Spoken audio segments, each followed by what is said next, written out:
పంబున్విట్ hill పైన రోడ్లు, షాపులు మరియు బోరింగ్ పెద్దల నియమాలకు దూరంగా ఒక డ్రాగన్ నివసించేది. అతని పేరు స్టింక్ పాట్, మరియు అతని పేరు సూచించినట్లే అతనున్నాడు. అతను భయంకరంగా వాసన వేశాడు. కుళ్ళిన గుడ్లు లేదా క్యాబేజీ కూరలా కాదు కాదు కాదు స్టింక్ పాటు పాత సాక్సు, తడి, గొడుగులు మరియు మీరు ఒకసారి సోఫా వెనుక పడేసి 3 ఏళ్లుగా మర్చిపోయిన వాటి వాసనను కలిగి ఉంది. కానీ స్టింక్ పాట్కు అది పట్లేదు. డ్రాగన్లు వ్యక్తిగత శుభ్రత గురించి ఆందోళన చెందే రకం కాదు. అతను భిన్నంగా ఉన్నందుకు గర్వపడ్డాడు. అతను బంగారం నిల్వ చేయలేదు, గొర్రెలను కాల్చలేదు, గ్రామాలను భయపెట్టలేదు. అతను ఒకసారి చాలా గట్టిగా తుమ్మినప్పుడు 3 ఆవులు కొండపై నుండి దొర్లాయి. నంబర్ స్టింక్ పాట్కి ఇష్టమైనవి వాసనలు. అతను వాటిని సీసాలలో, జాడీలలో, టీకప్పులలో, జాంపాత్రలలో సేకరించాడు. వందలాది డబ్బాలు అతని గుహ గోడలకు వరుసగా ఉన్నాయి. ప్రతి ఒక్కటి గట్టిగా మూసివేయబడింది. ఓ గుండంది, నేను రెక్కలతో ఉన్న సాక్స్ని. ఎఫీ నవ్వింది. అద్భుతం, నేనెప్పుడూ ఒక వ్యంగ్య సాక్స్ని కలవాలని అనుకున్నాను. ఆ డ్రాగన్ ముందుకు నెమ్మదిగా కదిలింది. దాని పొలుసులు కాలిన రాగిలా మెరుస్తున్నాయి. అతను గాలిని వాసన చూశాడు. నువ్వు జామ్ మరియు అల్లరి వాసన వస్తున్నావు, అతనన్నాడు. ధన్యవాదాలు, ఎఫీ మర్యాదగా చెప్పింది.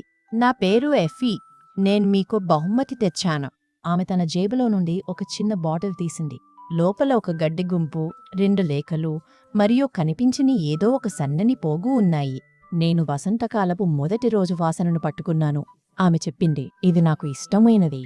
స్టింక్ పాట్ తన గోరుతో బాటిల్ను సున్నితంగా పట్టుకున్నాడు. అతను వాసన చూశాడు.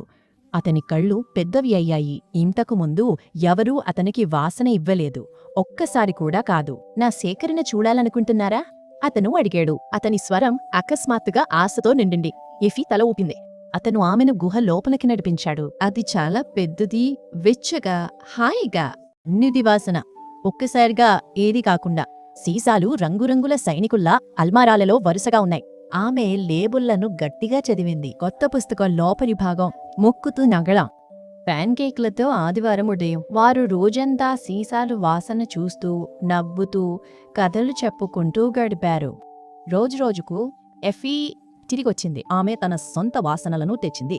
దెందు కింద పోయిన పండు, బురద పరుగు తర్వాత రెయిన్కోట్, అమ్మమ్మ ఆలింగనం, చాలా బలమైన వర్షన్.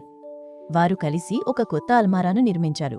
దానికి జ్ఞాపకాల అల్మారా అని పేరు పెట్టారు. ఆపై ఒక వర్షపు సాయంత్రం ఎఫీ చాలా చిన్న సీసాతో వచ్చింది. దీని నేను చివరి కోసం దాచాను అని ఆమె గుసగుసలాడింది. స్టింక్ పాట్ దాన్ని మూత తీశారు.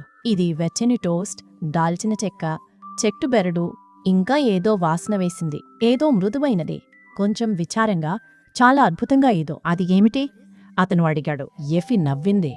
అది స్నేహితుడున్న వాసన. స్టింక్ పాట్ ఒక్క మాట కూడా అననీదు.